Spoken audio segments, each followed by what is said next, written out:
الدرس الجديد من قبلنا، فهو يتعلق بجمل متفرقة حول التعارف.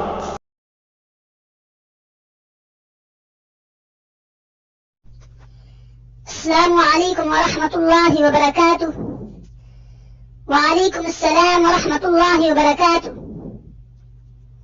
يا أخي، ما هو مستواك العلمي؟ أنا حاصل على الشهادة العالمية التي تعادل الماجستير.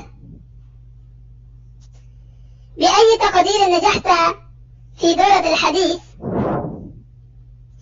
نجحت بتقدير ممتاز.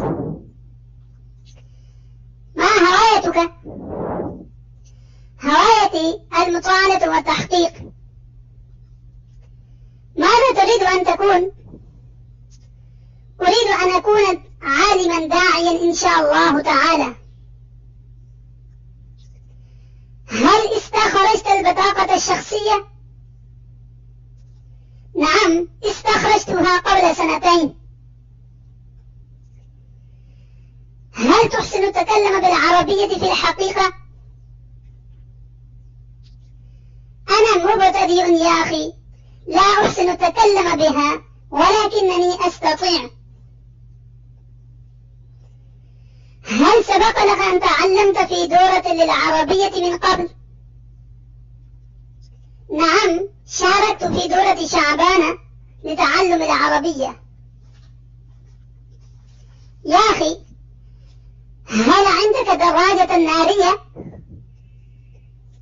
لا، بل عندي سيارة. أي طراز عندك من السيارة؟ يا أخي، عندي أحدث طراز من شركة كورولا. أين أوقفت السيارة؟ ها هي أمامك يا أخي. يا أخي، متى يرجع والدك بعد العمل مساء؟ هو يرجع بعد المغرب بنصف ساعة. من هذا يا أخي؟ هذا أخي الصغير يدرس في المدرسة. هل يذهب إلى المدرسة مشيا على الأقدام أم بالحافلة؟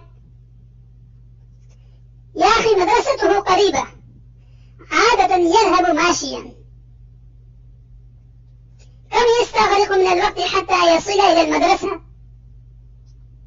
يا أخي، إذا ركب الحافلات الشعبية فقد يستغرق 20 دقيقة، أما إذا ذهب مشيا على الأقدام يستغرق أكثر من الساعة.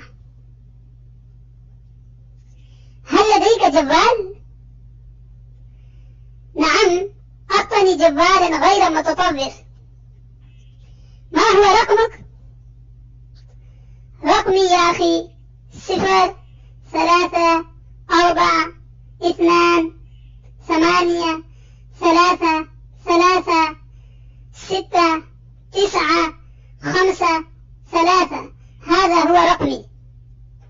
طيب يا أخي، سنلتقي فيما بعد. في أمان الله.